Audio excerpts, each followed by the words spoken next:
We are pain, that's all. We are God.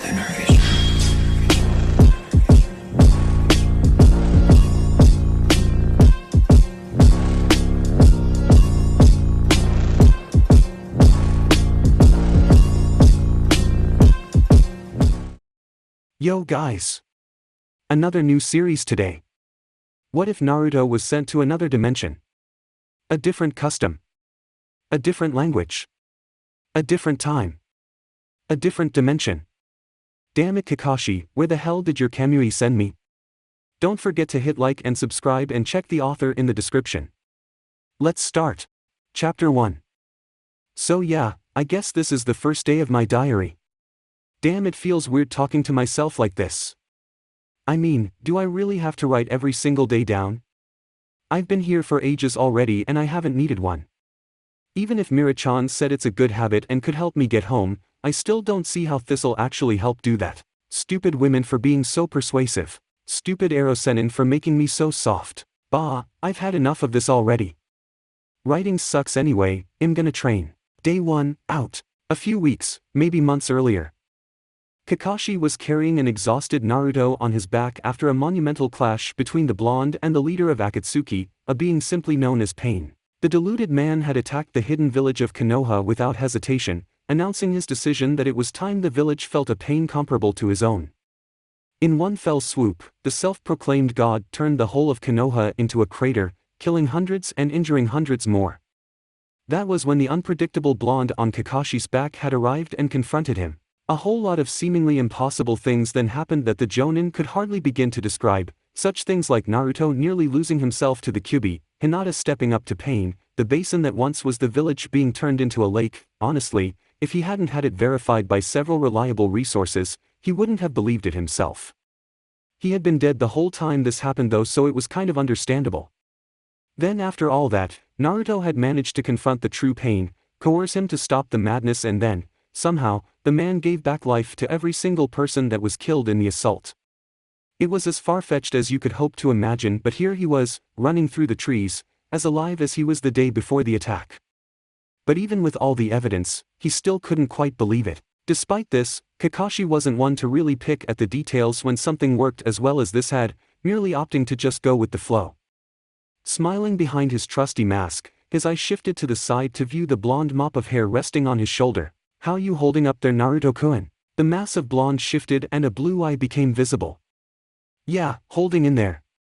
It'll be right after a good sleep, Dadabayo. Kakashi's eye twisted upward as he smiled happily at the response. Good to hear.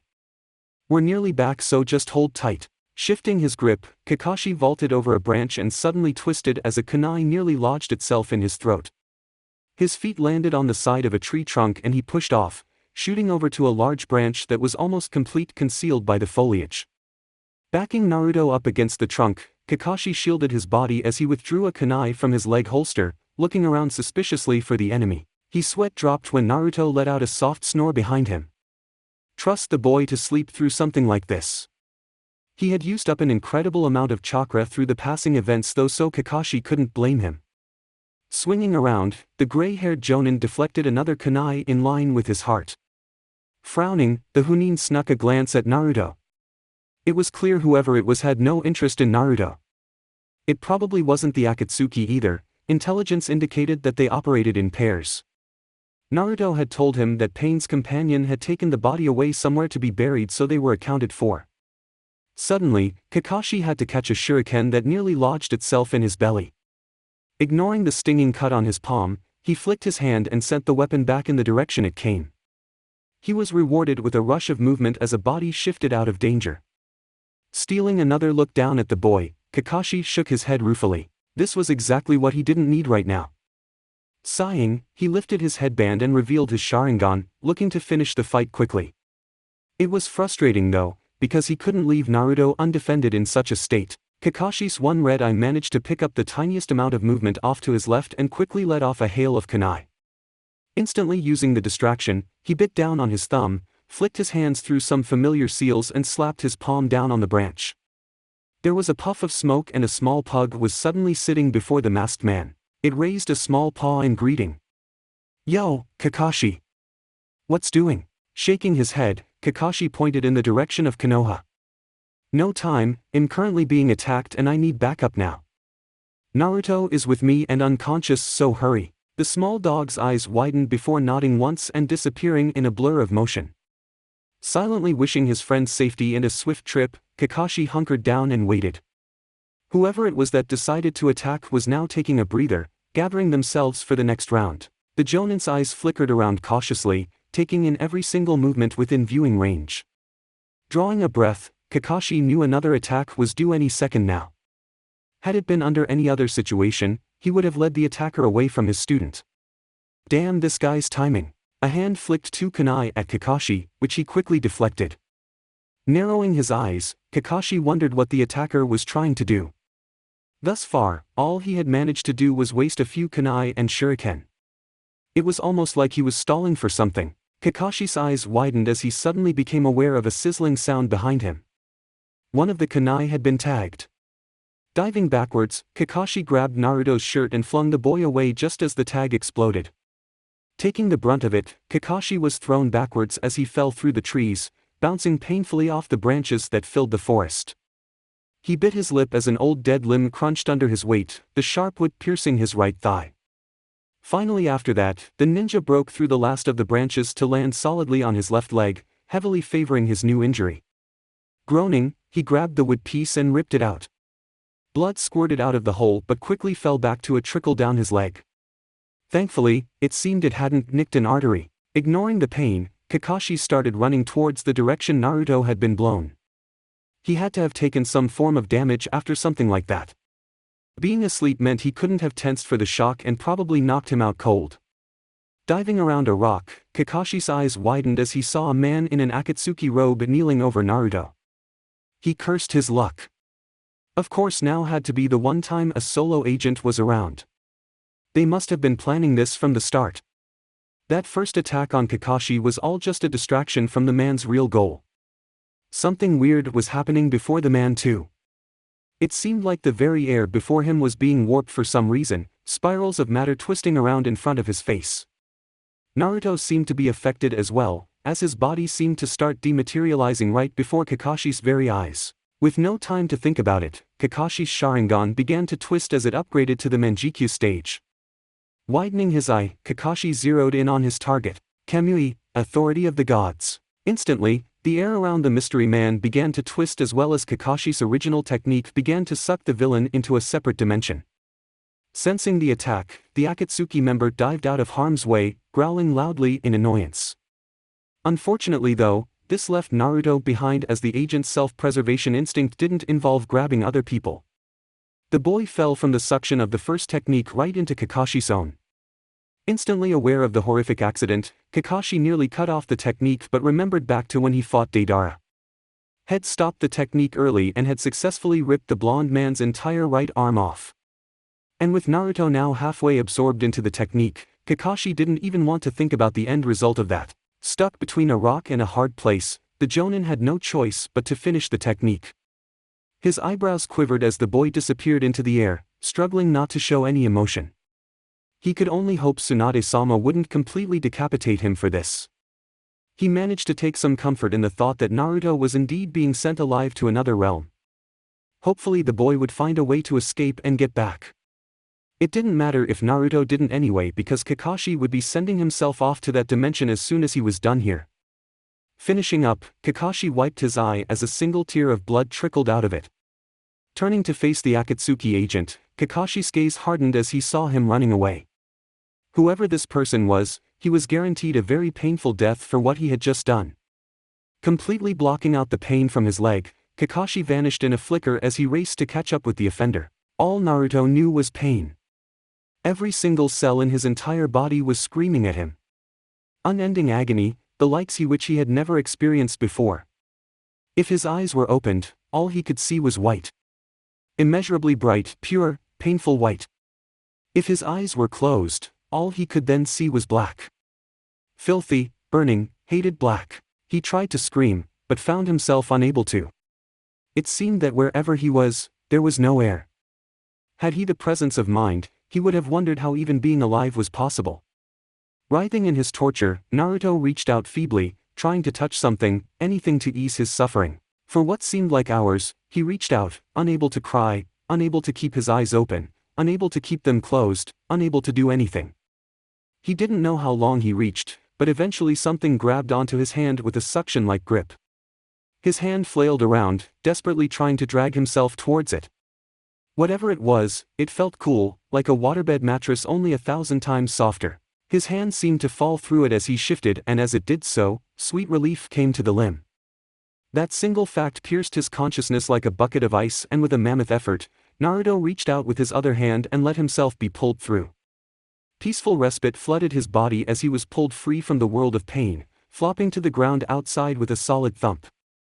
The last thing Naruto saw before he passed out was a number of odd-looking trees surrounding him and a strong feeling of natural energy.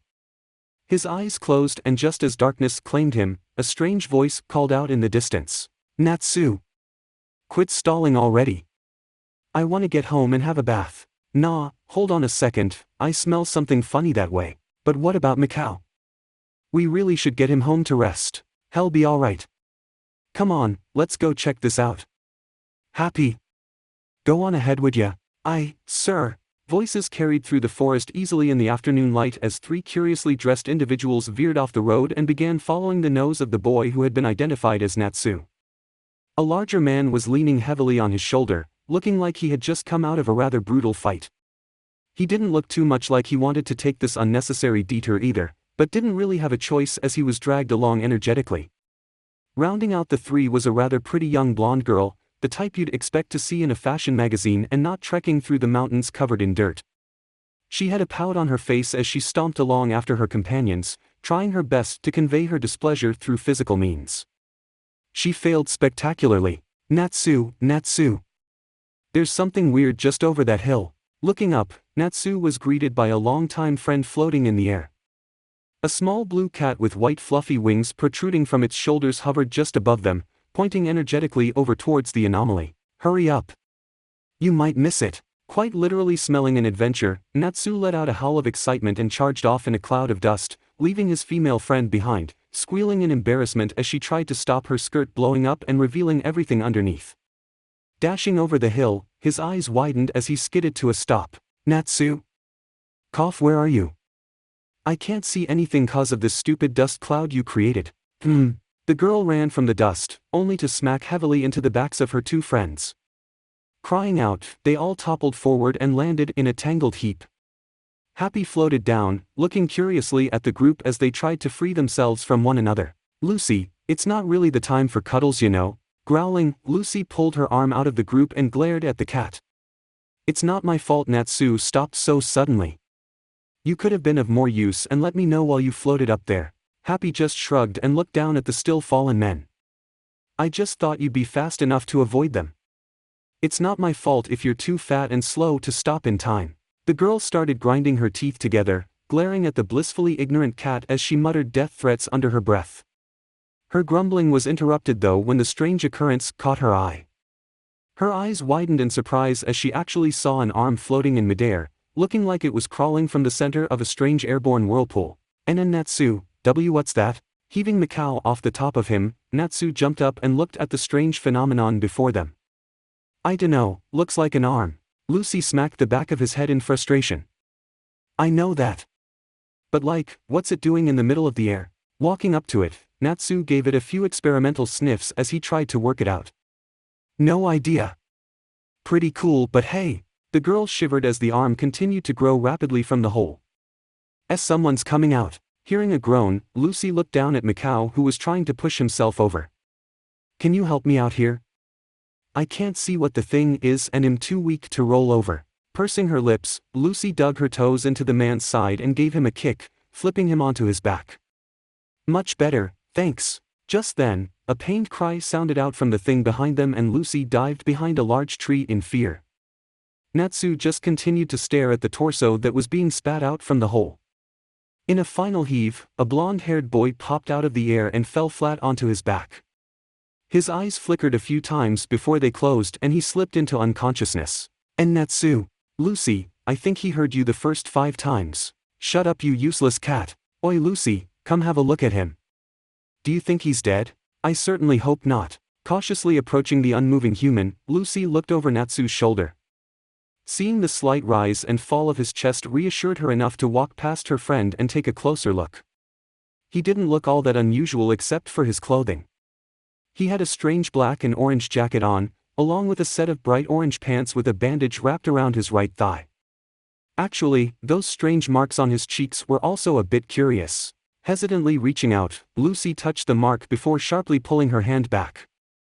Natsu and Happy were instantly beside her, looking in keenly. Oh, what happened when you touched him? Did he bite you? Lucy rolled her eyes and ignored them as she rubbed her fingers together. Those whisker-like marks, they're actually in his skin. Blinking owlishly, Natsu stared at the marks before taking in a huge whiff through his nose. Ha! He smells super weird. What was that, Natsu? The boy looked over his shoulder at the still incapacitated man lying several meters back. I said he smells funny. Like nothing I've ever smelt before. Really? That's rare for your nose. Think we should bring him back to the guild? A smile broke out across Natsu's face when Mikao suggested the next move. Yeah, sure. Lucy, you carry this guy. I'ma grab Mikao and well head back. Stiffening at the order, Lucy whipped her head around as Natsu quickly picked up his partner. Wait, what? You want me to carry this guy all the way back to the guild? Happy floated down beside her and looked at the boy. Well, he couldn't be much heavier than you. I struggle to fly when I carry you. Taking a swipe at the cat, Lucy missed and settled for shaking an angry fist at the animal. Shut your mouth. If you think he's so light, you carry him. Happy had already started floating away, ignoring the girl's protests. No, I can't, I'm just a little cat. How would I carry him? He's too big. Stomping a foot angrily, Lucy pointed at his back. You always carry around Natsu without a problem. Hearing no response, the poor blonde was left to grumble about crappy teammates and struggle to lift up the deceptively heavy boy. Oh, my head. Naruto's mind slowly began to kick back into gear as consciousness started to spread over his senses. His eyes twitched as he struggled to think back over what happened. There was that fight with Pain, then Kakashi came and caught him, then, sleep. It started getting fuzzy about that stage and Naruto racked his brain to try remember what happened. An explosion, then a hard landing, then someone standing over him. He remembered splitting an eye open and seeing someone in a black coat standing over him. Akatsuki? That would explain the pain that followed. But it was too fast, wasn't it? But still, did that mean he was dead? Groaning, Naruto wriggled a few fingers to try and test out the theory. There was something solid under his hands, a mattress perhaps? But why would heaven have a bed? A soft gasp off to his side made an ear twitch and Naruto tried to roll his head towards the noise. Who was that? Didn't sound like anyone had ever met before. Forcing all his willpower into muscle power, Naruto pulled his eyelids up and a blurry world came into view. Everything was pretty white, so it could even be the hospital. It didn't smell artificially clean enough though, so it probably wasn't. There was a hazy mound standing off to the side which Naruto assumed was a person. The mound called out in a soft voice, but he couldn't make out the words. He shut his eyes and shook his head to try clear the fogginess. A wave of vertigo and nausea hit him which instantly made him stop. Very bad move. A pair of hands came to rest on his person, one on his chest and another under his head. They gently lifted him up and he felt a cup rest against his lips. Taking a test sip, he found it to be full of probably the sweetest water he had ever tasted. Quickly sinking the lot, he tried to say his thanks but his voice just growled around in his throat. Giving up for the moment, Naruto just tried to work on clearing his vision. The water granted him some form of strength which was very well received and quickly put to use. Blinking a few times, the mound he saw previously came into focus. It turned out the mound was actually a white-haired girl in a poofy maroon, full-body dress. It had a few frills around the neck which held the strapless piece up, the frills continuing down the front like he had never seen before too. She had very large, blue eyes that seemed to exude nothing but concern and peace. The delighted upturn of her lips finished off her rather inviting appearance very well. The groggy boy decided he rather liked the strange look. Looking down, he saw another girl, this time blonde with a part of her hair pulled up into a ponytail on the side of her head, holding the cup which he suspected he drank from. She also had rather large eyes, this time brown but just as inviting as the first woman's. She had a weird white and blue striped shirt on that looked like it was struggling to deal with the massive chest beneath it.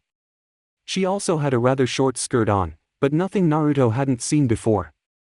Ino wore shorter. Letting his eyes drift across the room, Naruto picked up on another person in the room, this time male. Seeing his hair, he could now count all of 2 people he had ever seen that had naturally pink locks. He had a strange sleeveless black and gold trimmed, unzipped waistcoat over his shoulders with no visible shirt on underneath and a weird scaly scarf wrapped around his neck. His lowers were covered with the remaining half of his waistcoat, the open front revealing short white trousers that were tied off at the knee with black ribbons. He seemed to be abnormally interested in Naruto too, if those wide staring eyes were anything to go by. Unconsciously creeping back into the wall behind him, Naruto cast a wary glance around. Seeing a striking red-headed woman decked out in complete torso armor, Naruto finally found the strength to push himself up. The first 2 girls reached out quickly as he sat up, hands held out to catch him in case he toppled forward. Taking another look at the warrior girl, Naruto couldn't help but raise an eyebrow.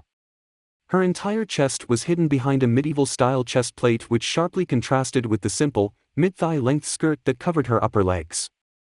A pair of matching metal gauntlets covered her crossed arms up to the elbow. The entire uniform was then finished off with long, knee-high black boots that were probably a lot tougher than they looked. Her piercing brown eyes never left him, obviously gauging his potential as a threat. Groaning, Naruto held a hand to his forehead and shut his eyes again as a headache made itself known. He heard what sounded like a male voice call out, but he still couldn't make out the words. Something must have been clogging his ears. Taking a deep breath, Naruto held his hand out towards the blonde. "More water, please." It took a moment, but the cup was placed back in his hand and he downed the second lot in a flash. Running his tongue over his lips, Naruto sighed happily. At that exact moment, what looked like a bald old midget decided to jump onto his bed.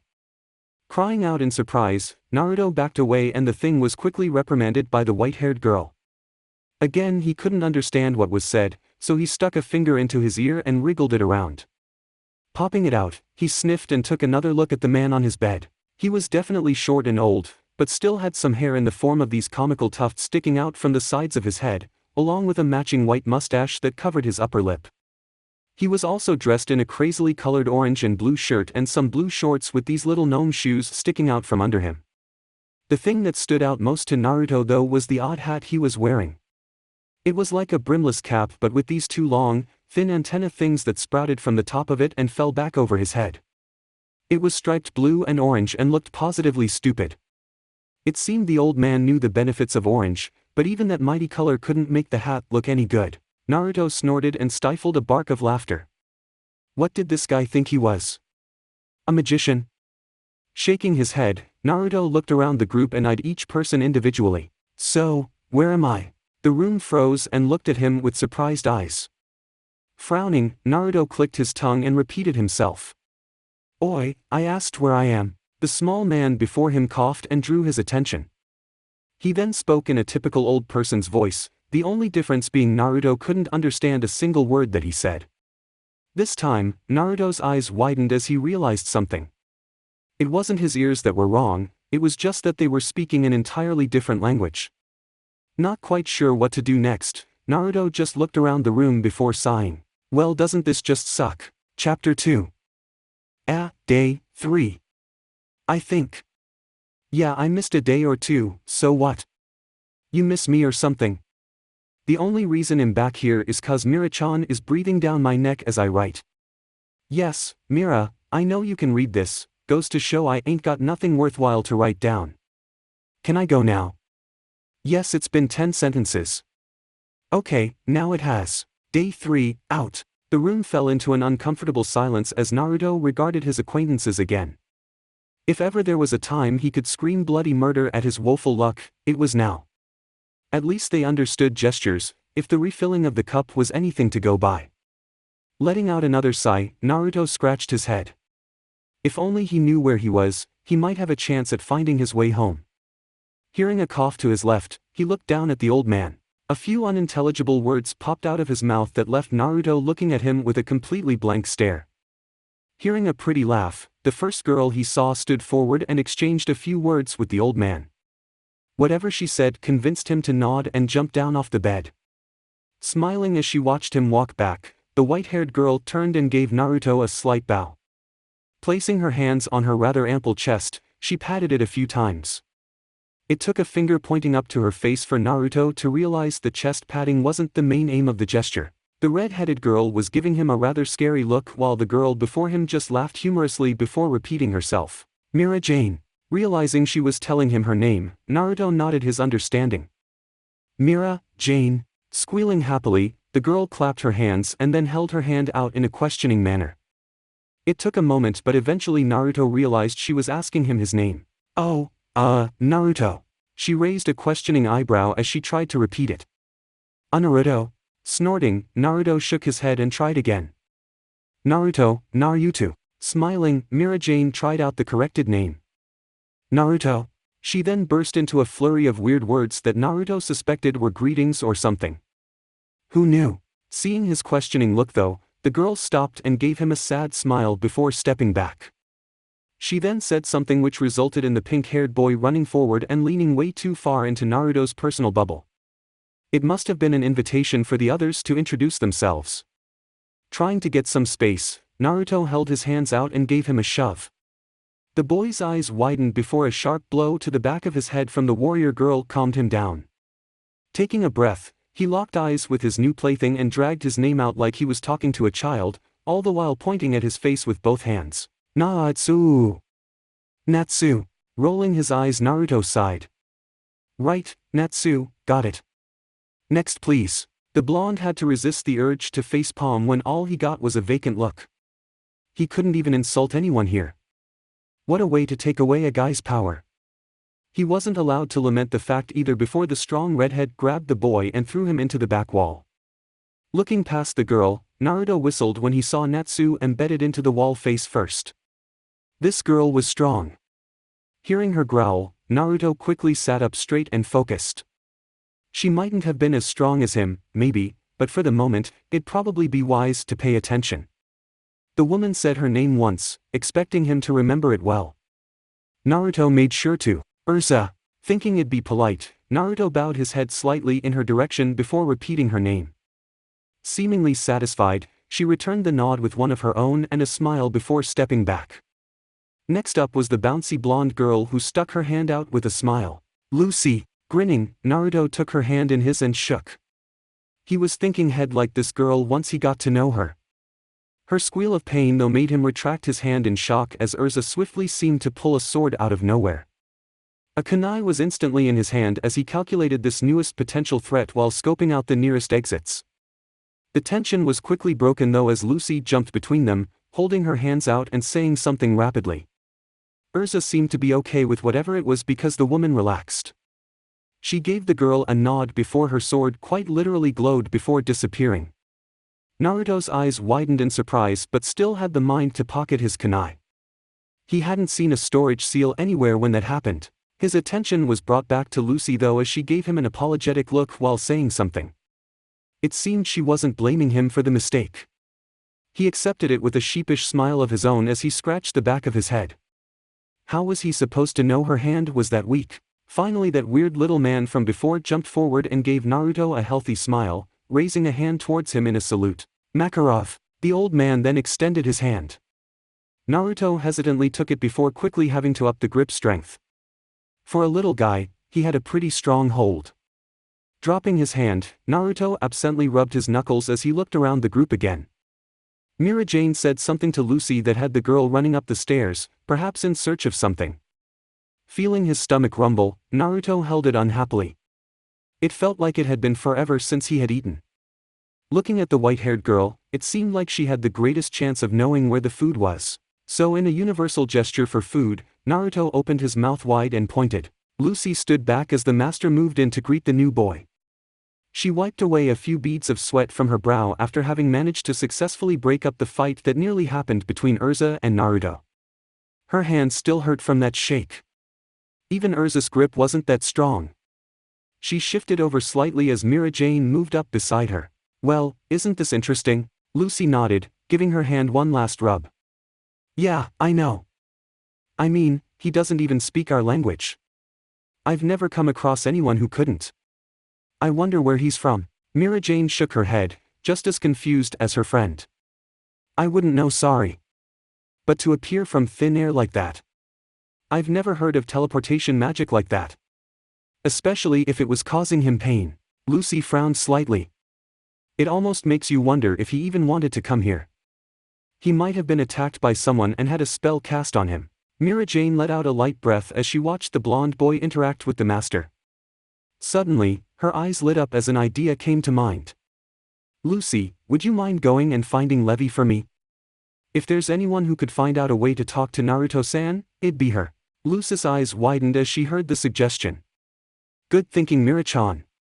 I'll be right back. Dashing up the stairs, Lucy looked over her shoulder as she heard her well-natured friend let out a loud, pretty laugh. Reaching the main dining hall, Lucy skidded to a stop before looking around. Seeing a tuft of blue locks, she smiled before calling out and running over. Levi! There you are. Can I get you to come with me quickly? The girl looked up from the book she was reading. Seeing one of her close friends, she smiled brightly and waved. Lucy! What's going on? Reaching her, Lucy threw a thumb over her shoulder at the door she came from. That boy we found has finally woken up. You'll never guess what though, he speaks a different language. Instantly, Levi's eyes widened exponentially in glee. No way. That is so cool. Lucy put her hands out, shushing her friend. I don't think Master wants everyone to know just yet. Blushing, Levi scratched her cheek. Oh, sorry. I get carried away sometimes. But yeah, take me to him. Gathering her stuff, Levi handed half of it to Lucy and they started walking. So has he done anything cool yet? Lucy shook her head. No, not really. We found out his name though. It was Naruto, or something. Oh, and he's really strong too. I shook his hand and he nearly crushed mine without even meaning to. Urza almost attacked him for that though. Both girls imagined the outcome and shivered. Yeah, we wouldn't really want that to happen. Quickly shaking off the gloom, Lucy smiled as they neared the door. It's okay, but I convinced Urza it was just a mistake. Mira-chan was actually the one who came up with the idea to get you down to see if you can do anything about the language barrier. Levi giggled happily at the prospect. I hope so. I love a good challenge. Walking down the stairs and through the doors, both girls stopped dead and dropped their jaws with everyone else in the room as they watched Naruto tucking into what seemed like his fifth bowl of food, if the empty plates were anything to go by. Quickly licking the remaining crumbs from the plate, he handed the dirty ones to Mira Jane as she passed him a full new plate. He sent her a beaming smile before nearly inhaling the most recent plate. He's a hungry one. Sweat dropping at the girl's casual remark, Lucy turned and whispered into her friend's ear. I take what I said back. Here's something interesting about him, he's a bottomless pit. Giggling into her hand, Levi nodded and walked over to an unoccupied table. Spreading out her things, she waved Lucy over. I have an idea that may work. Just let me get my pen and a piece of paper and we'll get started. Naruto nodded his thanks to Mira Jane as she passed him another load of food. He had absolutely no idea what this stuff he was eating was, but it was delicious. Obviously it was no ramen, but still pretty damn good. Finishing off the plate, he sent his new most favorite girl in the whole world a charming smile while waving the plate, asking for more. When he didn't get a response, he opened his eyes and saw a small blue-haired girl standing before him. Her shoulder-length hair was pulled back with an orange bandana and her lithe body was covered by a short, orange one-piece dress with white straps to hold it up. Like the other women had met thus far, she seemed to have rather large eyes, hers being a light brown. Having another look at her lovely dress, he smiled happily. This was the second person who knew the wonders of the magical color orange. He was rather quickly warming to these new people. They knew good clothes. Patting himself on the chest, he grinned at her. Naruto. Seeing her giggle, she nodded and repeated the motion. Levi. She then proceeded to lay out a sheet of paper before him and pulled a pen from within her blouse. As Naruto looked down at it curiously, the girl wrote some strange glyphs down and pointed at them. Naruto. He looked at her blankly. Sighing patiently, Levi pointed at him, then at the marks. Naruto. Thinking for a second, Naruto nodded slowly. It seemed she had written his name down. Seeing him begin to understand, Levi then handed him the pen. Looking at it curiously, she made a writing movement in the air, pointed at the paper and said his name again. Holding the pen out hesitantly, he looked at her. Seeing her nod and say his name once more, Naruto wrote his name down as neatly as possible. It seemed the girl had something planned. Smiling thankfully at him, she took her pen back and then placed her hands on the paper. She said a few weird words and then suddenly a bright gold circle filled with all manner of letters and pictures exploded from her hands. Instincts honed by years of battle sent him to the roof in an instantaneous jump, chakra flowing to his feet and gluing him to the ceiling as he stared down at her in surprise. Hearing a cry of disbelief, Naruto looked over at the now upside-down Lucy. Her eyes were wide and a shaky finger was pointing up at him like she'd never seen someone use chakra before. Pursing his lips, Naruto wondered if they even had ever seen someone use chakra. The weird language, coupled with the strange dress style, weird writing and subtle differences in facial structure was slowly convincing him he was somewhere very far away from home. Grinning awkwardly, he stood up and released his hold on the roof, flipping down to land gracefully back on his bed. During that time though, something weird had happened on the piece of paper.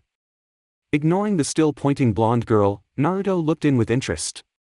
The writing had been absorbed into the paper and replaced with something else. Levi then took her pen and wrote something down. Turning, she called out to the still unconscious Natsu. Urza quickly woke him up with a slap to the face before pushing him over to Levi. She spoke to him before he grinned and lifted his hand. Again, Naruto found himself wanting to jump to the roof when his hand exploded into flame. Sending Natsu a wide-eyed look, Naruto wondered what else these weird people could do. The boy just laughed at Naruto's unease and waved his hand around a little. This time, Levi pointed at the flames and said something in her language. She repeated the word a few times then pointed at the piece of paper. Naruto quickly caught on now that he understood the game. She was trying to compare their written language for some reason.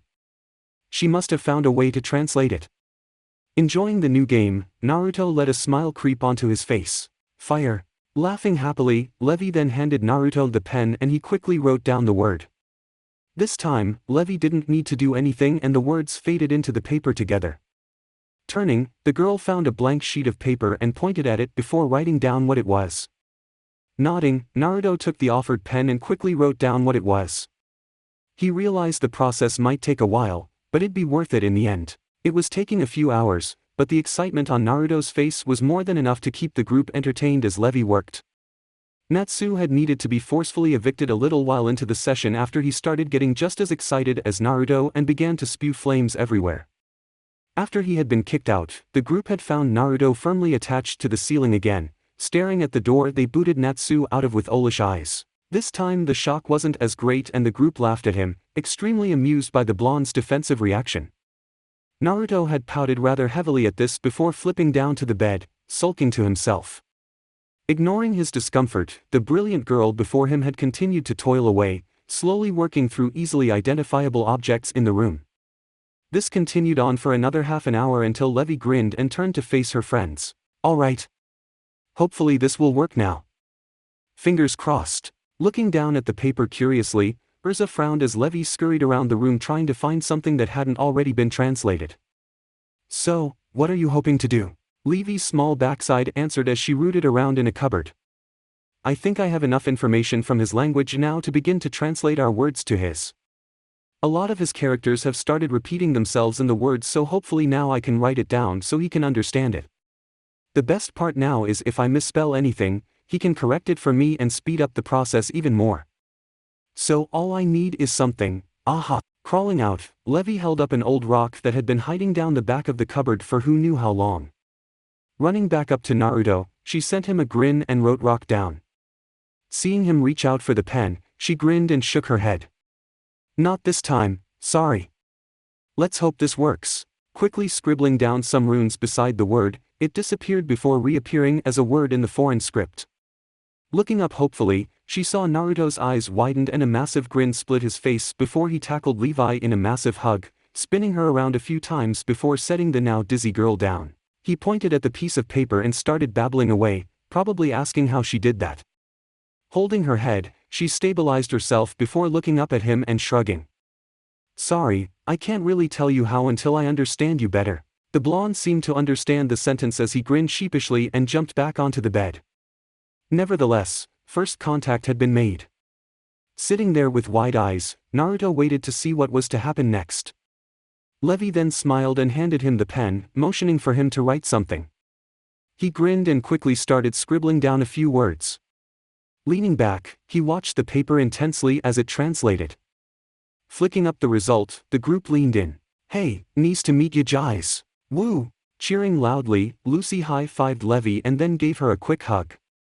Letting the girl get back to work, Levi started studying what went wrong. "Obviously this is just a first test, but we should be able to work out the lettering problem soon enough. There, that's fixed it up on our end." She then sent him the edited version. Reading it, he gave her the thumbs up to show he understood. Leaning in, Lucy pointed at herself. "Do you mind if I have a go?" "Not at all." Clapping her hands happily, the blonde girl quickly scribbled down something. Standing back, they waited as Naruto tried to decipher the message. A moment passed before he grew a little pale and a small trickle of blood ran down his nose. Looking over in confusion, Levi questioned her friend. What did you write?" Looking equally confused, Lucy shook her head. "I just said he's wearing nice clothes and ID like a girl's set." Naruto absent-mindedly wiped away the small dribble of red from his nose. He had gotten excited when Lucy decided to write something down, but hadn't expected, "I want Tobe in your clothes like a girl pair." There was no chance she knew about his female transformation technique, but it didn't help that his imagination ran overtime at the idea. Pausing, Naruto tried his best to correct the mistakes, making sure to put a rather big question mark at the end. When it went through, Makarov and Mira Jane burst out laughing while Lucy buried her head in her hands, instantly bright red. Urza also had the most peculiar look on her face, like she couldn't believe what Lucy just wrote. Levi just laughed at her friend's expense and wrote down what she originally meant. Reading the updated version, Naruto breathed a sigh of relief. That could have gotten messy pretty quickly if they hadn't been so understanding. Sakura-chan would have sent him through a wall for even thinking it. He didn't think Lucy would wanna write him any more messages anytime soon. Doing his best to compose himself, Naruto grabbed the pen and changed topics. "So, where am I?" Seeing the message received, he saw Levi and Makarov quickly talk between themselves before settling on something. Her pen flashed as she wrote down a couple of lines quickly before letting them sink into the paper. A moment passed and then they appeared. "You're in currently the guild fairy tale. The area though called is Magnolia." Frowning, Naruto tapped his chin. "A guild called Fairy Tale? Magnolia? Just where is this place?" Taking the pen, he wrote down his questions very carefully, not wanting to cause any confusion. "Magnolia? Where is that located in regards to the elemental nations?" It went through but took Levi a second to properly correct the words. Once fixed though, she frowned in confusion and looked up at him. Quickly checking something with Urza, she wrote down her reply slowly. "I'm sorry, but none of us have ever heard of that place." The fact her sentence had been correctly translated totally blew over Naruto's head as his eyes widened and his face paled slightly. Quickly snatching back the pen, he hurriedly wrote down, "How did I get here?" Waiting for the group to discuss his appearance, he clenched his fists as he desperately tried to wait as patiently as he could. He was nearly biting his nails by the time Levi finished writing down her response. Grabbing the paper, he picked it up and read it as quickly as he could. "Lucy found you. You seemed teleport to appear in the air by a whirlpool swirling air vortex." Dropping the paper, Naruto tried to digest the information. If what he read was right, then someone sent him here via some crazy jutsu. Racking his brains for answers, he didn't notice the gentle hands that rested lightly on his arms in support. "Come on Naruto, what could have it been, what could it have been? I was with Kakashi-sensei at the time. I think I was too far from the village to have anyone else be there. Wait, what about that cloaked guy standing over me? He would have just carried me though. But then there was that explosion." Groaning as his eyes clenched in thought, Mira Jane and Lucy looked at each other worriedly while rubbing each arm respectively. "Mira." The white-haired girl couldn't say anything so she just shook her head in concern. Okay, think back, if Kakashi was there, what could he maybe have done?" Trying his best, Naruto started running through the list of techniques his teacher had. The fact Kakashi had copied something close to 1,000 techniques though made things a bit tricky for the academically challenged boy. "Come on Kakashi, what was there, what was there, what was that?" Thinking back, Naruto dimly remembered the fight with him, Kakashi and that weird chick-looking guy from the Akatsuki who had mouths in his hands. Didn't Kakashi do something weird back then? He did say something about trying to suck his head into something. And according to his memory, it did seem to distort the air. Opening his eyes, he finally noticed the gentle hands on his arms. Pausing, he tried to think of the best way to handle such contact. Biting his lip, he settled for an awkward smile before reaching out for the pen again. Tapping the tip a few times, he started writing. So, I came through a crazy spiral in the air. Reading the question, Lucy nodded and stepped back, trying to imitate the thing she saw. It wasn't all that great a description, but it served its purpose. Nodding unhappily, Naruto sighed and looked at the floor. Well, that's just great. It must have been Kakashi's. Kamui, authority of the gods, I think it was, unless it was that other weird guy above me, but I doubt it. Rubbing his head, Naruto looked up and wrote down another question. Can you take me to where I appeared? Lucy hesitated, looking at the old man. He shook his head and said something. Through the paper, he said, not today. It's a fair journey and it's late. Maybe tomorrow, weather permitting. Huffing, Naruto didn't care if it was midnight, but there wasn't a lot he could do without a guide. So grabbing the pen, he asked another question. So how long have I been here? Mira Jane took up the pen this time, her elegant handwriting gracing the page. I've been caring for you for close to 2 days now. Naruto's eyes widened as he read this. 2 days.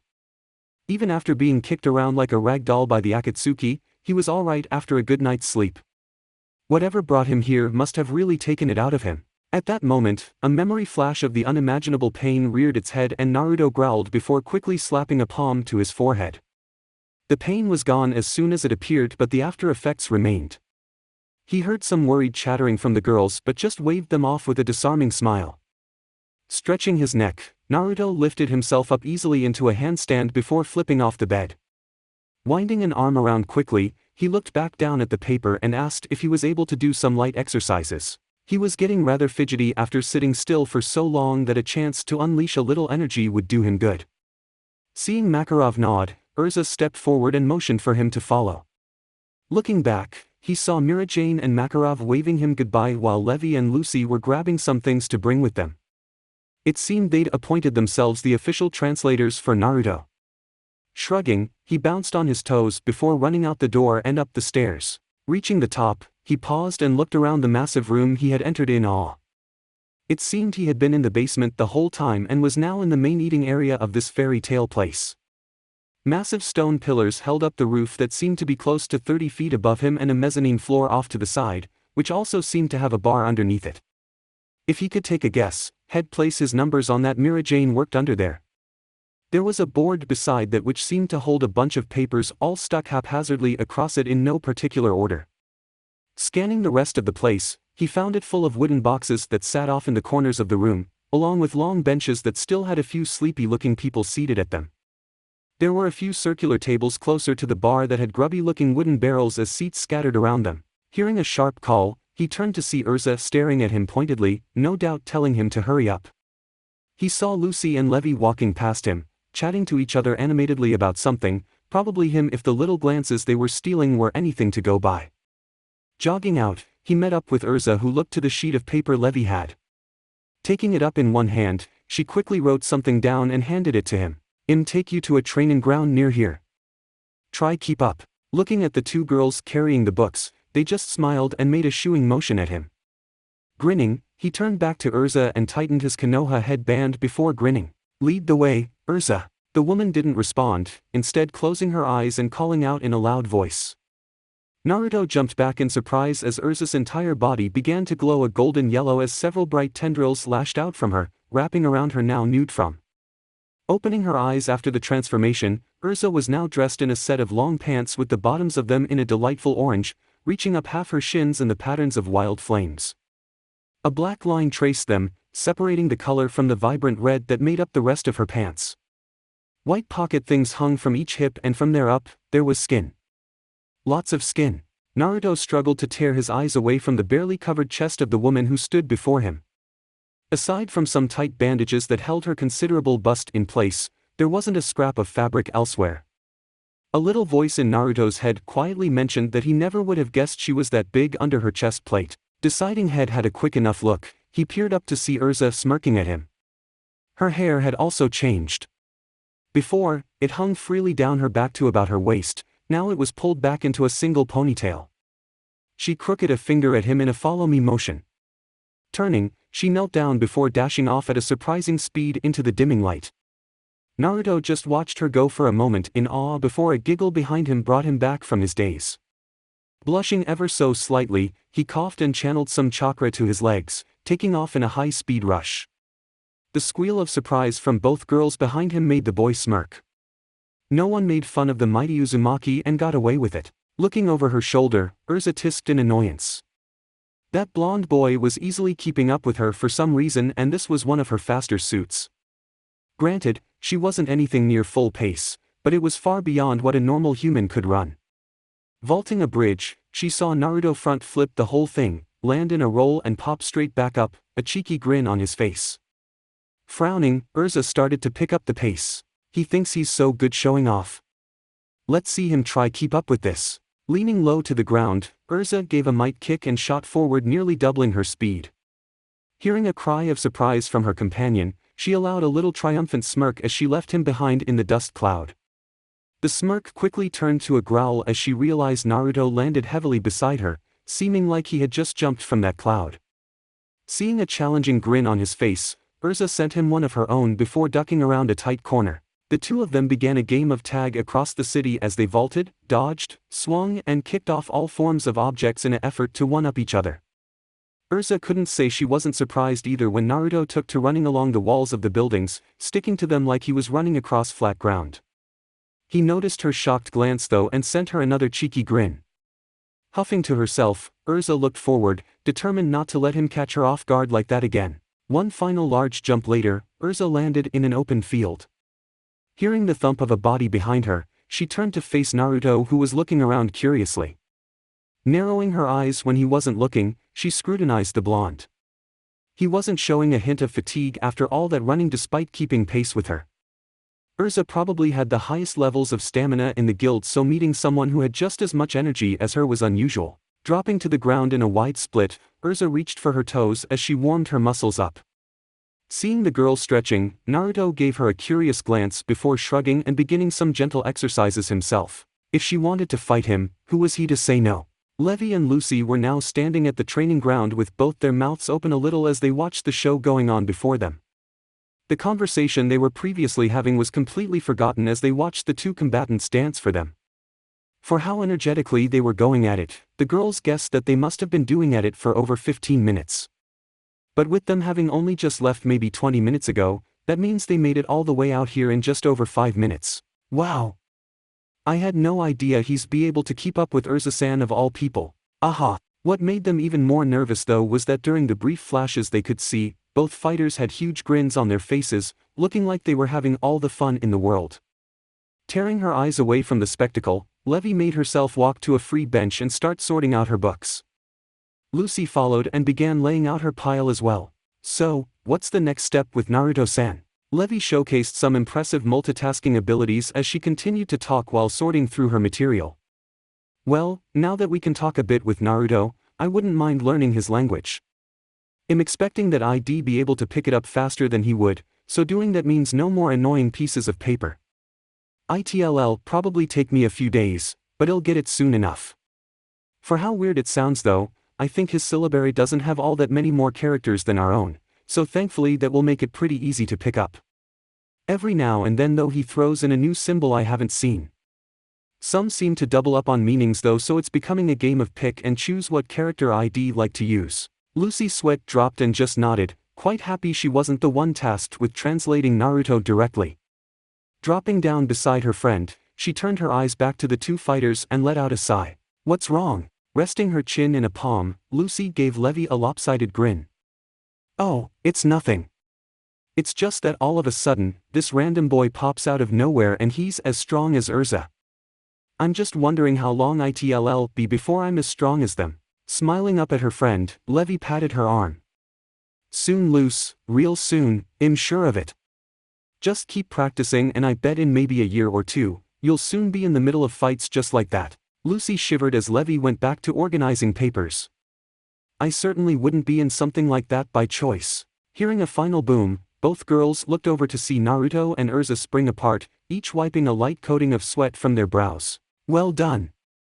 It's been a while since I've had a fight like that. Come take a break before we get started again. Erza then sighed as Naruto gave her a clueless look. Waving him over, she pointed at the seat and made a tipping motion with her hand like she was drinking something. Understanding springing to his face, he nodded happily and ran over, passing Erza as she calmly walked back. Reaching the seat, he looked around for a bottle but didn't find one. Looking back at Erza, he shrugged. Rolling her eyes, the woman let out a sigh before pointing at a bubbler.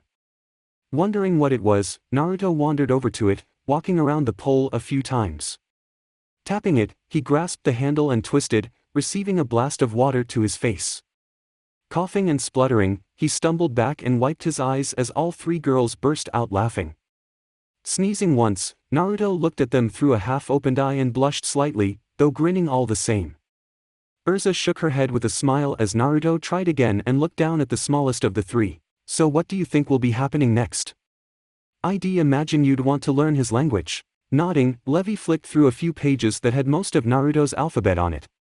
Yep. I nearly understand his written language, so from that, I want to start talking to him without paper.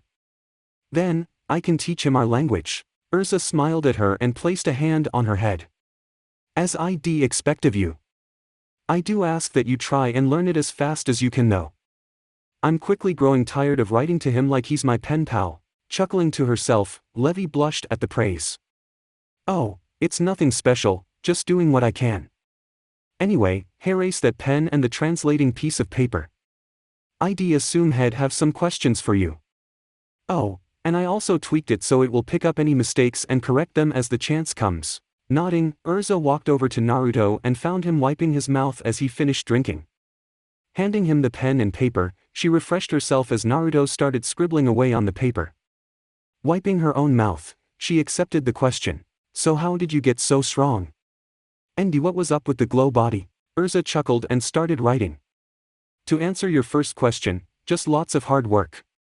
As for the second, that's my magic, requip. Handing it back, Naruto studied the paper before he looked up at Erza in confusion. He handed her the paper back. Magic? The redhead's eyebrows rose at the question.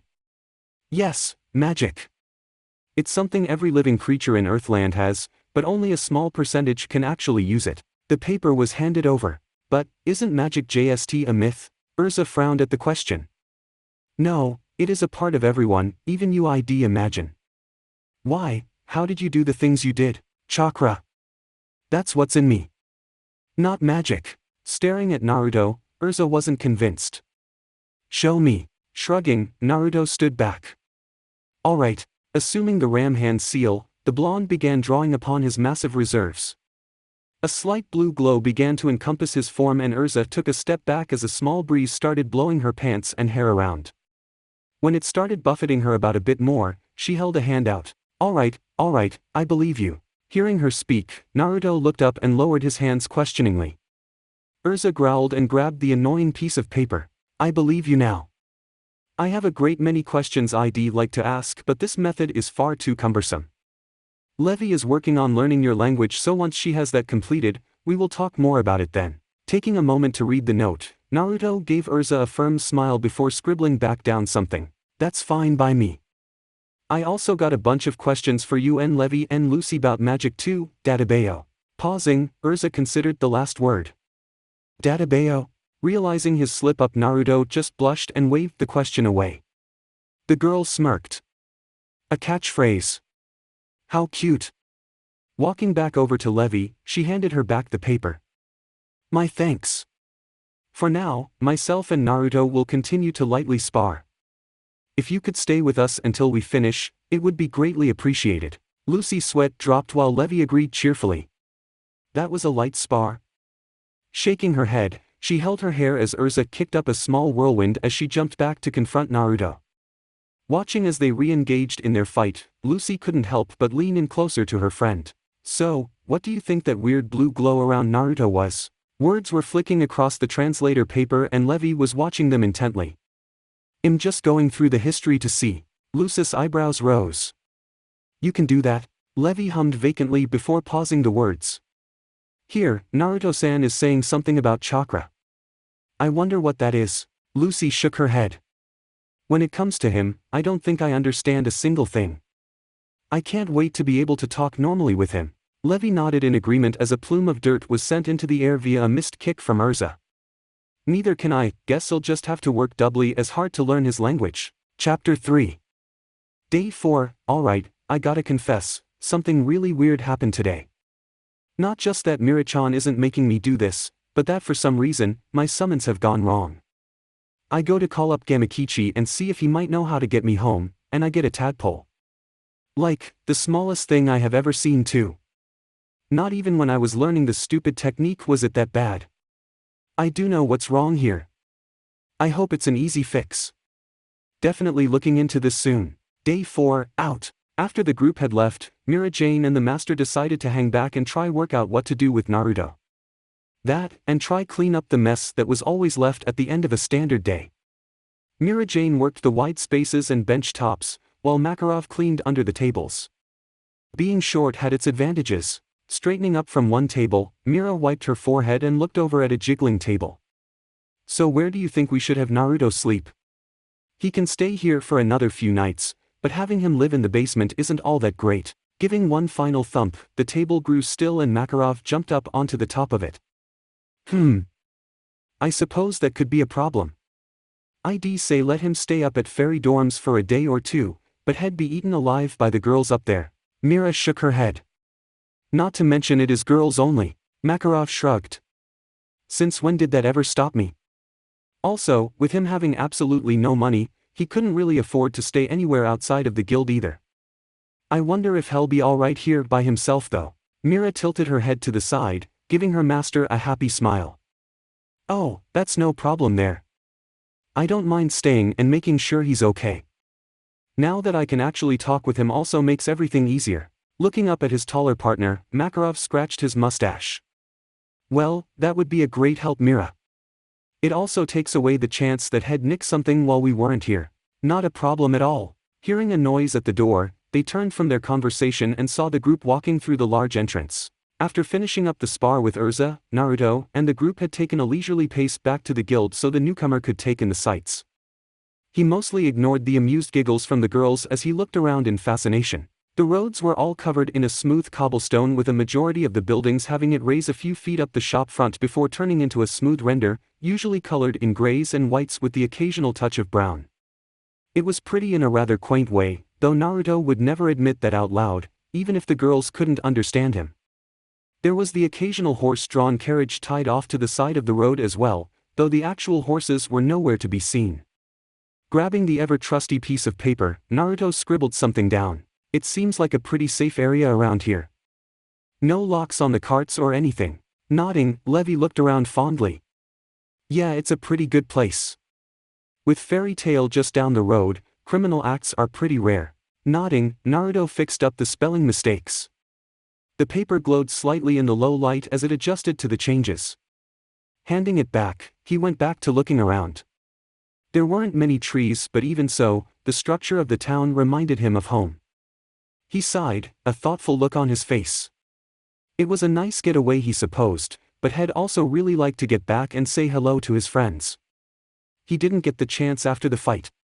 Tucking his hands into his pockets, he began to unconsciously tune into the light conversation beside him. It was a funny language, if for how their mouths moved more than anything. They seemed to use their lips as a completely method to his, so the unusual movements distracted him from his sightseeing. It had a pleasant sound though, as it seemed to gently run from their mouths effortlessly.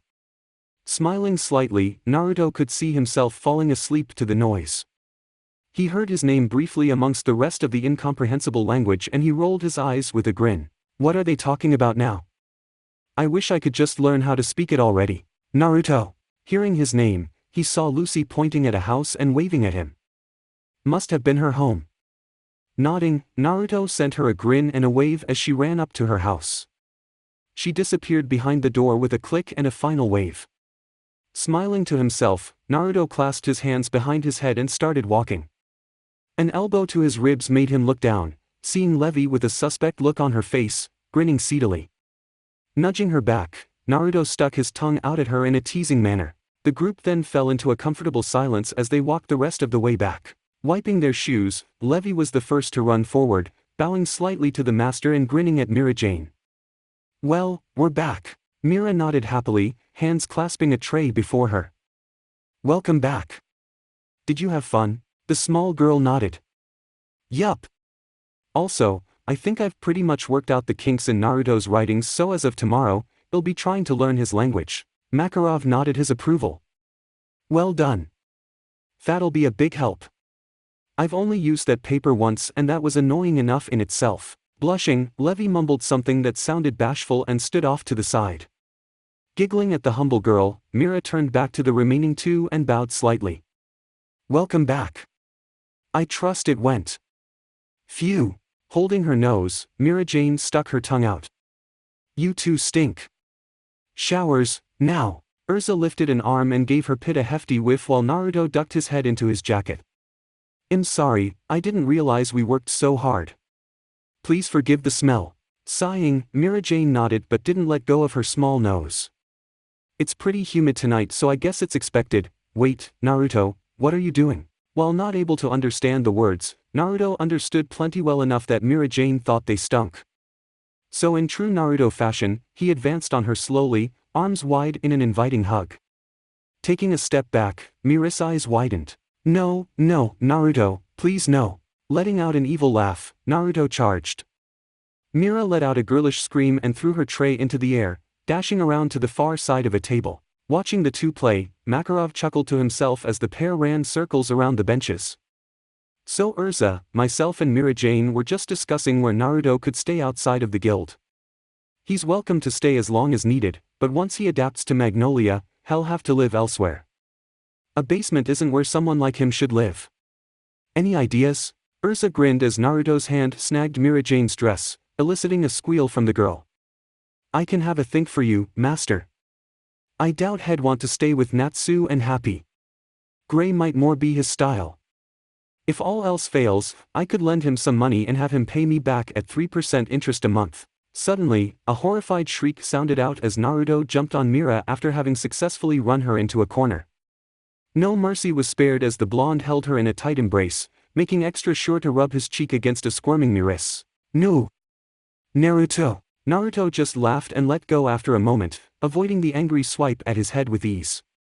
Mira was now well and truly coated in dirt and other substances, an adorable pout on her face to complement the look. Naruto's infectious laugh quickly cracked her facade though, and the girl found herself beginning to grin with him. Hearing a chuckle, she looked over at the master and Urza. It seems like Naruto here is just as adept at lightening the mood as Natsu is. Giving up, Mira let out a defeated sigh and smiled. I suppose it is too hard to stay angry at him. Still, she leveled a pout at Naruto and pointed at him. "I will get you back though." Seeing the confused look on his face, Mira smirked and started dusting herself down. Getting what she could off, she sighed and looked over to where Levi was sitting. The girl had a strange look on her face, almost looking like Urza did those few times Mira caught her reading those dirty books of hers. Pausing, she shook her head and smiled like usual. "Levi, could you please tell Naruto that he will be staying here again for the night? Also, tell him there is a shower at the far left hand of the basement." Levi's face returned to normal and she nodded, writing down what was requested, then calling over Naruto. Seeing the message, Naruto turned and saluted Mira cheekily before running off to get clean, avoiding the cloth Mira Jane chucked at him. Grinning like a grandfather at their antics, Makarov turned for the door with a chuckle. "Well, it seems you two lovers have things mostly sorted here. I guess I'll leave you to it, master. Oh, and one more thing." Makarov looked over his shoulder. "Tell Naruto to grab a photo of you two for me if you end up making out, master." Giggling perversely, the little man scurried out the door, a tray slamming into it just after him. Sighing, Mira Jane shook her head at the insatiable old fool. His voice then floated back and through the safety of the door. "While you're at it, you can put the tables back in the basement. Might as well introduce our visitor to the rest of the mob." "Thanks." Mira didn't answer, still pouting at his lecherous crack. "Master will never change. I suppose I should follow his lead too."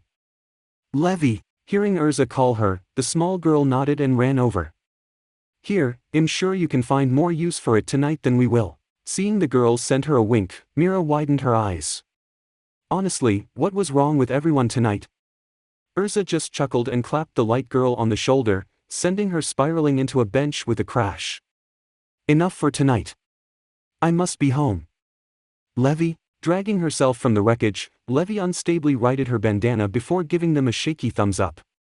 Sure. Mira Jane watched as the two walked/staggered out and sighed. Perverse as half of them were, they would always be her closest of friends. Turning back to the benches, she absent-mindedly righted the overturned table and continued cleaning the rest, all the while humming to herself softly. Naruto wandered from the shower toweling off his hair. He had sealed away his training gear to be washed later, whenever he got that chance. He paused when he was greeted with the sight of Mira Jane struggling to move a table into position. When she saw him, she smiled and straightened up.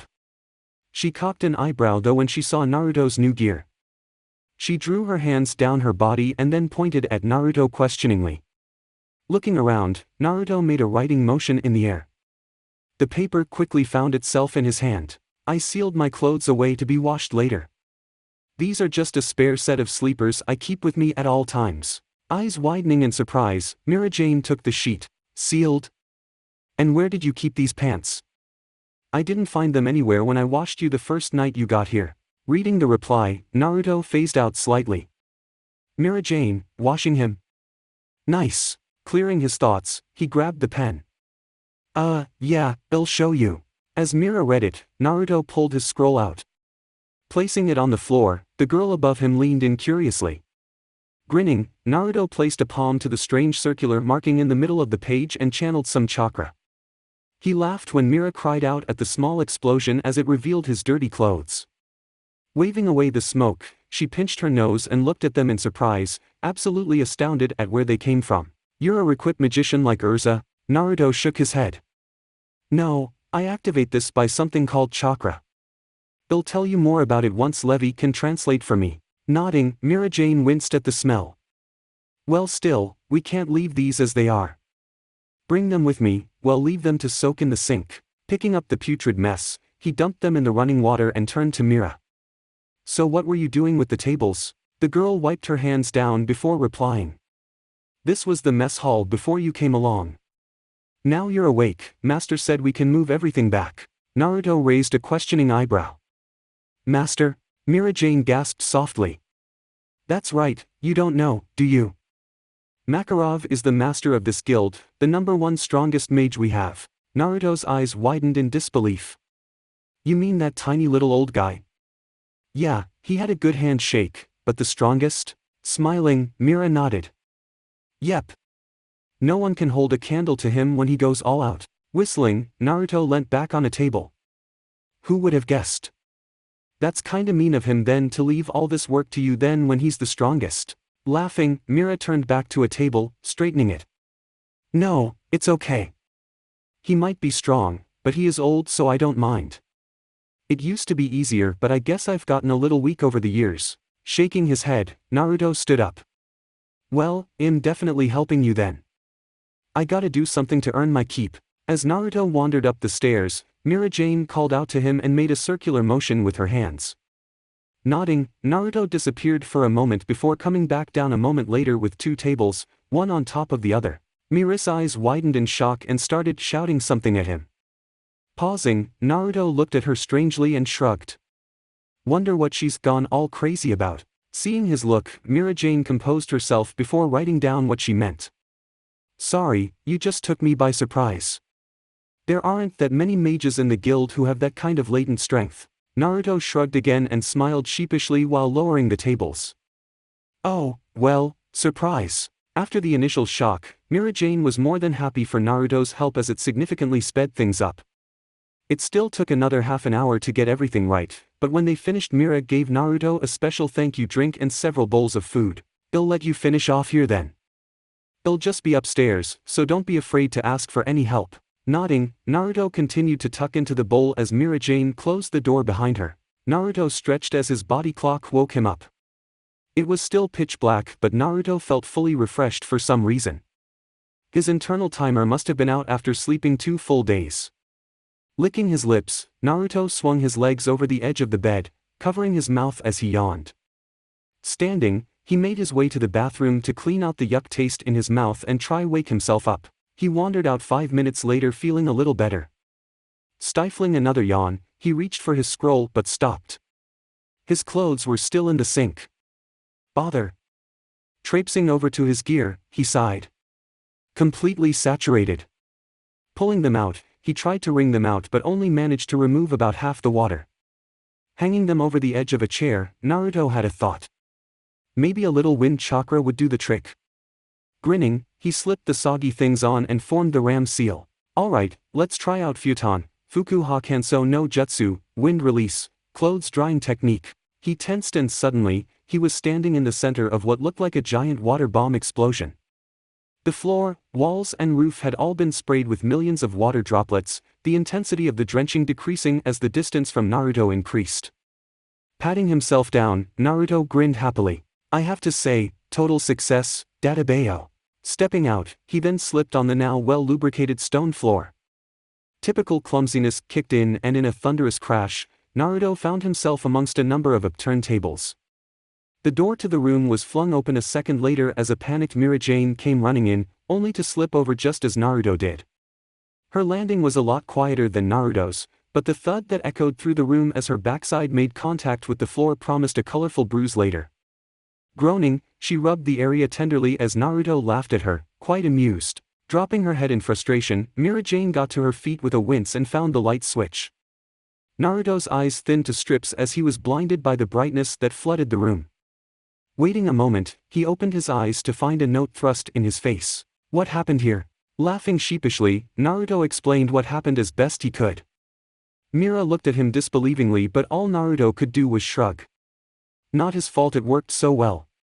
Pulling himself to his feet, Naruto righted the tables before grabbing the pen. So yeah, I was planning on going out for an early morning training session. I didn't mean to wake you. Shaking her head, Mira smiled. No, that's alright. I would have gotten up soon anyway to start opening the guild. Go right ahead.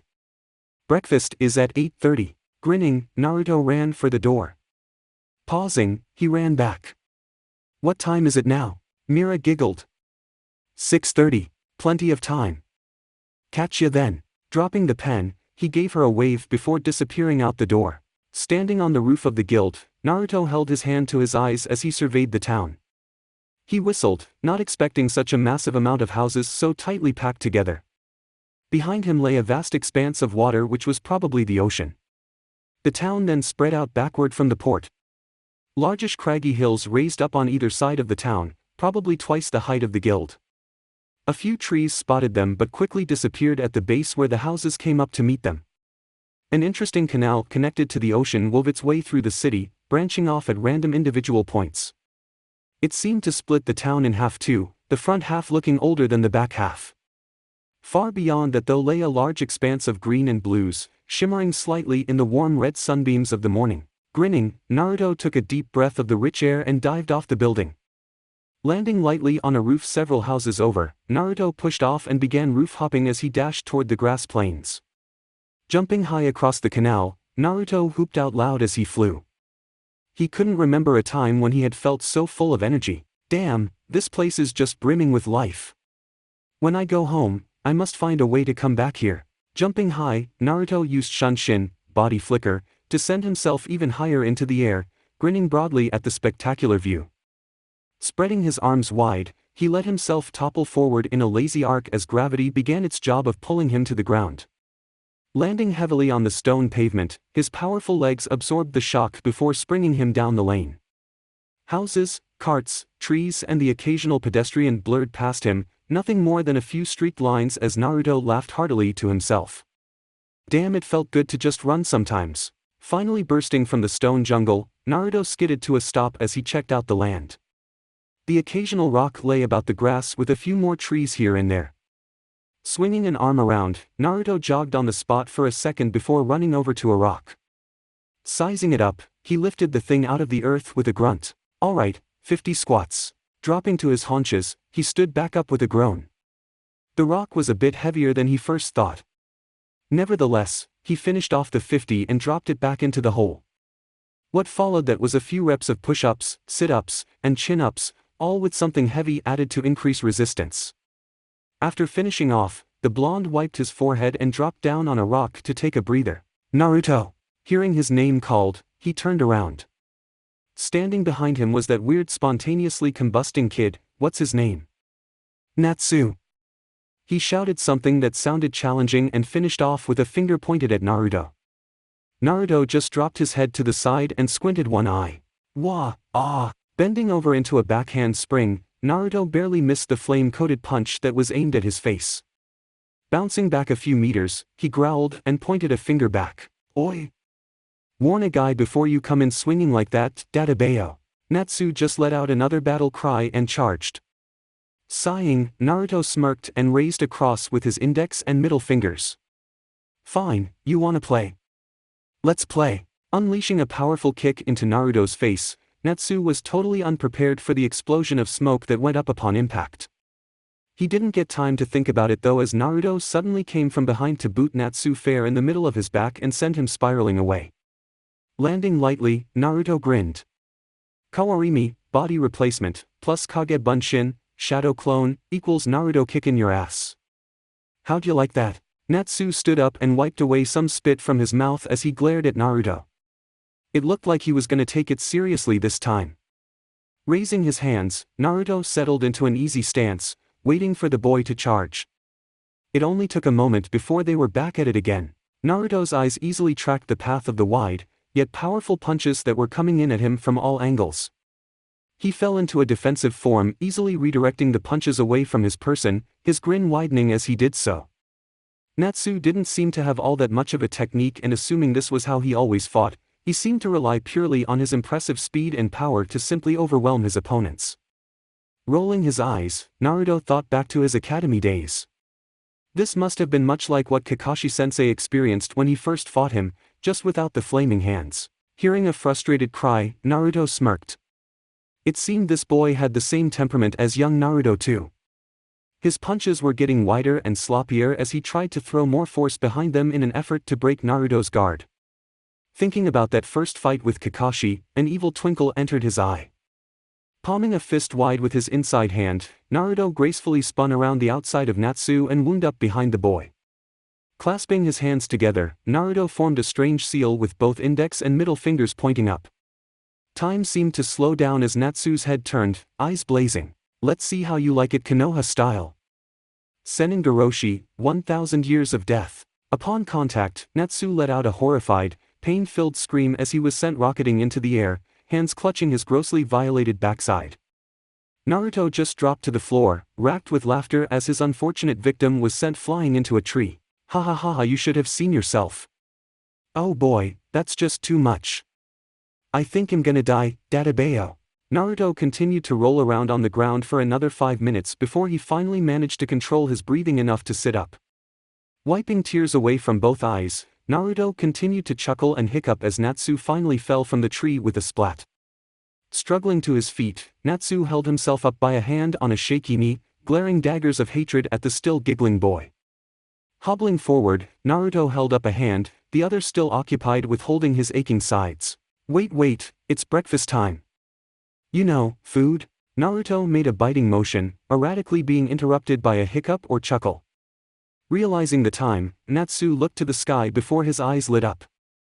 Shouting something at Naruto, Natsu took off at a swift pace, though still with a hitch in his step as he ran. Falling onto his back, Naruto closed his eyes in bliss as he let the sun warm his face.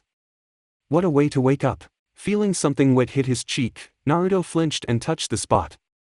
Water? Hearing a rumble in the sky, Naruto rolled over and looked off at the horizon. Deep black clouds had begun to assemble over the ocean and had started making their way towards land. Cursing his luck, Naruto pushed himself to his feet. This probably meant he wouldn't be able to go check the area he appeared in for clues now, and on top of that, any minute ones would probably be washed away. Cursing again, Naruto looked over his shoulder to the greenery behind, wishing he knew where they had found him. Sighing dejectedly, Naruto turned back to the town and started running. Where do you think Naruto could be? It's absolutely pouring down out there. Lucy and Mira Jane stood back from the guild door by a few feet, looking out at the gray sheet of water that stormed down from the sky. Natsu had appeared earlier, shaking himself like a dog before charging down to the basement to find some food. You looking for Naruto? Hearing a cute little voice, the girls turned. Happy? Yeah, we're just wondering where he is. He should have gotten back a while ago. Gnawing on a raw fish, the small airborne cat somehow managed to speak around it without muffling any of his words. Natsu said he went to fight him this morning. After that, Natsu left Naruto behind because it was breakfast time. Lucy raised her eyebrows. Oh really? Do you know who won? Happy looked up in thought. Natsu lost. He said something about getting finger raped. Blinking a few times, Lucy just turned back to the door. I think I'd rather not know. Just then, a bang and crash sounded out in front of the doors as Naruto toppled down off the roof to land in a crumpled heap before the trio. Naruto! Running into the rain, both girls grabbed an arm and dragged the blonde inside. Shaking his head, Naruto spat out a mouthful of water and mumbled something in his language. Mira fished around in her top before pulling out the magical pen and paper. What happened? Why are you so late? And how did you get up there? Standing up, Naruto held a hand out, motioning to wait a moment. Stepping back, he formed a weird hand seal and visibly tensed. A bomb seemed to go off and a startled Lucy, Mira Jane and Happy froze as the front halves of their bodies were hit by a shockwave of water. Looking over, a now dry Naruto paused before laughing awkwardly and taking the pen and paper from an immobile Mira. Peering at it, Naruto had to wave it about a bit to dry it off. Sorry about that. Put too much force into it, again. So yeah, I was on my way back here when the storm hit. I couldn't see a damn thing and by the time I reached the guild, it was too close and I kinda smacked into the second floor. Oh, and I jumped. Daintily taking the paper back, Mira opened an eye and read the note. She paused at the last answer but just shrugged it off. Forcing herself to move, she nodded stiffly before writing something. That's okay, so long as you're safe. Oh, and try not to set off your water bomb thing around us anymore if that's possible. Naruto stuck his tongue out at this, scratching his head and nodding apologetically. He then looked up and saw Happy floating there. What the? Seeing his questioning glance, Lucy shook off her shock and took over. This is Happy. He's Natsu's pet cat. Yes, those are wings, yes he can talk and yes, it's magic. Having all questions answered, Naruto shrugged and accepted it. Had seen weirder. Sticking a hand out, Naruto smiled and introduced himself. Naruto. The cat stuck its own paw out but didn't take Naruto's hand. Happy. They then stood there for a moment before Happy turned away without a word and floated off down to the basement. Not quite sure what to do, Naruto looked at his two remaining escorts. Seeing Lucy sigh and Mira chuckle, he lowered his hand.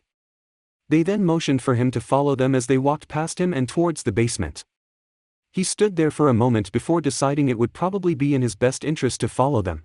Wah! Dropping flat to the ground, Naruto stared at the table that sailed over his head, barely missing him before shattering on the door he just walked through. Casting a shocked glance over at the two girls he followed, he saw them chatting away casually like the entire room before them wasn't in the middle of an all-out brawl. Pulling himself to his feet, Naruto looked around to make sure no one saw him dive to the floor. No one. Good. Dusting down his front, he made his way over to the girls. Writing down something, he tugged on Mira's sleeve. So I take it this happens a lot around here? Eyes widening, Mira quickly nodded. Oh yes, sorry I probably should have warned you. It happens that often that it's actually surprising when something isn't getting destroyed. Dodging a flying chair, Naruto shook the wood chips out of his collar and glanced back at the writhing mass of activity. Really now? Looks like fun. As the girls went back to their chat, Naruto turned to see who was actually amongst the giant human wrecking ball. Not having met all that many people, Naruto couldn't really pick out anyone he recognized, except Urza who was calmly walking through the middle of it as she aimed for the bathrooms, swiftly dealing with any unlucky sod that got too close to her. A sudden spurt of flame from the far side of the rabble made Naruto chuckle as he realized who else was in there. Trust Natsu to be in the middle of that. Casually dodging a flying cup, Naruto raised an eyebrow as he saw a flash of skin come to the surface. There were girls amongst that too? Laughing, Naruto shook his head. The females in this world were crazy. Unfortunately, that single momentary lack of concentration caused Naruto to catch a bottle to the temple with a great deal of force, knocking him flat to the floor. Jumping to his feet furiously, Naruto shouted at the group, "Oh, who threw that?" Everyone instantly quietened for a moment before bursting out laughing at the massive bump that had formed on Naruto's forehead. Growling angrily, Naruto stomped a foot, forgetting that they couldn't understand him. "I asked who did it." The group just laughed harder, one part from how funny he looked, another part from how funny he sounded. All systems blaring, Naruto picked the guy who was laughing the hardest and tackled him. It didn't matter that he looked to be well over 2 meters tall, well-muscled and with a crazy spiked, white hairdo. He was going down, Uzumaki style. As soon as that happened though, everyone jumped in on the two and the tussle began anew. Mira Jane and Lucy had watched Naruto's reaction and both were laughing quite hard from the end result. Wiping a tear away, Lucy looked up at her friend. "Naruto really fits in well here. I just hope he joins the guild." Biting her lip to halt the giggles, Mira Jane nodded. "He would make a fine addition to the family." "I hope so too." That's it for the part 1 of this series. Thank you for watching and see you in the next video.